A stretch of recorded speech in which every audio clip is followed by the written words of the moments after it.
देश की सबसे बड़ी एयरलाइन इंडिगो की उड़ान सेवाएं सोमवार को भी पटरी पर नहीं लौट सकी हैं। दिल्ली, श्रीनगर, हैदराबाद, बेंगलुरु, अहमदाबाद एयरपोर्ट से अब तक 500 से ज्यादा फ्लाइट कैंसिल हो चुकी हैं। एक दिन पहले भी एयरलाइन ने 650 से ज्यादा उड़ानें रद्द कर दी थी। इंडिगो के सीईओ पीटर एल्बर्स ने कहा कि हालात रोज बेहतर हो रहे हैं। 10 दिसंबर तक ऑपरेशंस नॉर्मल होने की उम्मीद है। डीजीसीए ने इंडिगो के सीईओ और अकाउंटेबल मैनेजर को कारण बताओ नोटिस का जवाब देने के लिए 24 घंटे और दे दिए हैं। दोनों सोमवार शाम को 6 बजे तक इस पर जवाब दे सकेंगे।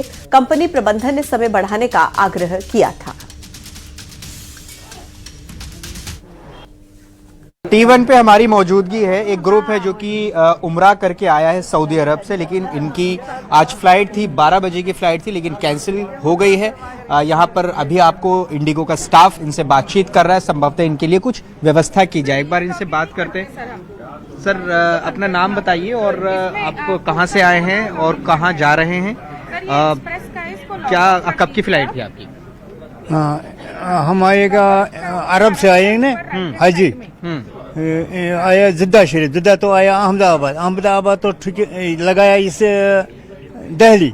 ठीक है, दिल्ली तो वापस नहीं जाएगा। 12 बजे उधर बोला 12 बजे फ्लाइट, इधर नहीं दिया, फ्लाइट कैंसिल हो गई है फ्लाइट। कैंसिल दिया, ये कह रहे आप कैंसिल। क्या कह रहे हैं? ये बोला सीट नहीं है। अच्छा। सुबह दो। तो अब आप किस टाइम यहाँ आए थे जद्दा से? सुबह 10 बजे। सुबह 10 बजे। अब क्या करेंगे आप? आपके पास तो फ्लाइट नहीं है, कैसे जाएंगे? सुबह अभी तो कैसे जाएंगे? कहाँ के रहने वाले हैं आप? कश्मीर। कश्मीर के। अब कैसे जाएंगे कश्मीर? कश्मीर कुपवारा और गांडरबल। जाएंगे कैसे? फ्लाइट से जाएंगे, बस से जाएंगे, कैसे? फ्लाइट से। फ्लाइट तो मिल नहीं रही है। ये नहीं, नेम खड़ा है। क्या कह रही है मैम? ये नेम तो बोलेगा सीट नहीं है। अरेंजमेंट हो पाएगा सर? हम कर रहे हैं कोशिश, जो भी बेस्ट होगा हम करेंगे सर। अब्दुर्रहीम अच्छा, देखिए, जो भी संभव होगा इनके लिए प्रयास किया जाएगा, यही यहाँ से कहा जा रहा है। और एयरपोर्ट पर ऐसी कहानियां खूब नजर आ रही हैं, और ये आज का नहीं है, ये पिछले कई दिनों से इसी तरह के हालात बने हुए हैं। एक बार तस्वीर आपको डिस्प्ले की दिखाते हैं कि आज स्थिति क्या है, कितनी फ्लाइट्स कैंसिल हुई हैं, क्योंकि कल भी 600 से ज्यादा फ्लाइट्स देश के अलग अलग एयरपोर्ट से कैंसिल हुई थी। अभी भी अगर आप देखेंगे तो यहां पर मुझे निरस्त की जो कैटेगरी है वो नजर आ रही है। रायपुर की फ्लाइट कैंसिल है, जयपुर की फ्लाइट कैंसिल है, नासिक, विशाखापट्टनम, देहरादून, इंदौर, अहमदाबाद, बेंगलुरु। और इंडिगो संकट पर सुप्रीम कोर्ट ने सुनवाई से इनकार कर दिया है। दरअसल सुप्रीम कोर्ट में एक जनहित याचिका लगाई गई थी, जिस पर सुप्रीम कोर्ट ने कहा कि सरकार इस मामले को देख रही है। हम गंभीरता समझते हैं, सरकार ने संज्ञान लिया है। सीजेआई ने कहा कि हम एयरलाइंस नहीं चला सकते। समय पर की गई कार्रवाई लगती है, मतलब समय लगता है कार्रवाई करने में, और सरकार इस मामले को देख रही है। यह टिप्पणी कोर्ट की तरफ से की गई है।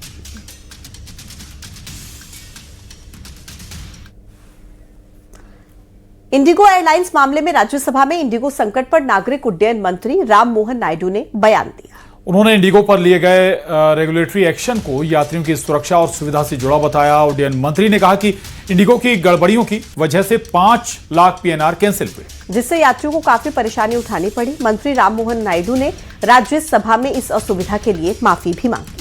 साथ ही दावा किया कि सरकार हालात पर लगातार मॉनिटरिंग कर रही है और CAR यानी सिविल एविएशन रेगुलेशन में ऐसे बदलाव की तैयारी है, और अब इस बदलाव की तैयारी में है, जिससे भविष्य में ऐसी समस्या दोबारा से ना हो। मंत्री राममोहन नायडू ने साफ कहा कि इंडिगो को अपने क्रू और रोस्टर का सही मैनेजमेंट करना चाहिए था। उन्होंने ये भी जोड़ा कि सरकार इंडिगो की स्थिति को बिल्कुल हल्के में नहीं ले रही है और जांच पूरी होने पर कड़ी कार्रवाई की जाएगी। Where we have been very, very strict, saying that there has to be no compromise on safety. Safety is the topmost priority. We care for the crew, we care for the pilots, and we care for the safety of the entire system, we care for the passengers. So from the ministry, we have made it very, very clear to all the airlines that they have to follow the rules. Let me tell you that we are not taking this situation easily. We are doing an inquiry, and we will take very, very strict action, not only for this situation, but also as an example. We will set an example for all the airlines. If there is any miscompliance, any non-compliance or non-adherence for any single person, any entity or any organization or any operator functioning in this civil aviation, this thing, we will take very, very strict action so that we set an example in the industry. और राजधानी भोपाल में राष्ट्रीय शिक्षा नीति पर आयोजित संगोष्ठी के दौरान केंद्रीय शिक्षा मंत्री धर्मेंद्र प्रधान ने एक ऐसा बयान दिया जिसने एमपी के बच्चों के पोषण पर गंभीर सवाल खड़े कर दिए। केंद्रीय शिक्षा मंत्री ने कहा कि एमपी के लगभग 1.5 करोड़ विद्यार्थियों में से करीब 50 लाख बच्चों ने 5वीं क्लास तक सेब तक नहीं देखा।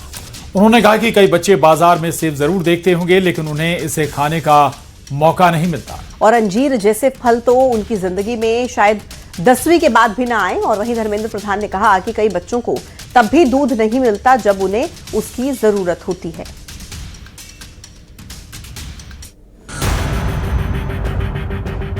पचास लाख बच्चे ऐसे होंगे जो 5वीं क्लास तक एप्पल क्या नहीं दिखे होंगे तो बाजार में दिखे होंगे, खाने का उनको सौभाग्य नहीं है।